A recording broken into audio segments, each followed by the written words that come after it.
ప్రపంచంలో అత్యధికంగా అణ్వాయుధాలు కలిగిన దేశాలు టాప్ 1, 2 రష్యా, అమెరికా. ఈ ఇద్దరు దేశ అధ్యక్షులు ట్రంప్ కావచ్చు, పుతిన్ కావచ్చు, ఇద్దరూ కూడా మోడీని టఫ్ గై అని ఒకళ్ళంటారు. రెండో వాళ్ళు ఆయన్ని బేరాలతో ఎవరు చేయలేరంటారు. ఎందుకంటే మోడీ భారతదేశ ప్రయోజనాల కోసమే ఆలోచిస్తాడు. రష్యా వాడి ఒత్తిడికో, అమెరికా వాడి ఒత్తిడికో లొంగిపోడు. అలా రాసుకునేవాళ్ళు, అలా మాట్లాడుకునేవాళ్ళు వాళ్ళ కర్మకాళ్ళను వదిలేద్దాం. ఇదెందుకు చెప్పాల్సి వస్తుందంటే F-35లు కొనిపించాలని ట్రంప్ పదే పదే ప్రయత్నించినా మోడీ దగ్గర పడల.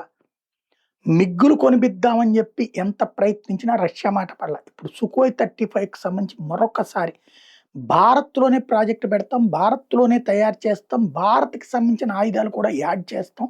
భారతదేశపు బ్రహ్మోస్ లాంటి వాటిని పెట్టడానికి తగినటువంటి ఏర్పాటు చేస్తాం అన్నటువంటిది ఇప్పుడు పుతిన్ మరొకసారి 4 మెట్లు కిందకొచ్చి ఆఫర్ చేస్తున్నాడు. మరి మోడీ ఈసారి ఏం చేస్తారో చూడాలి.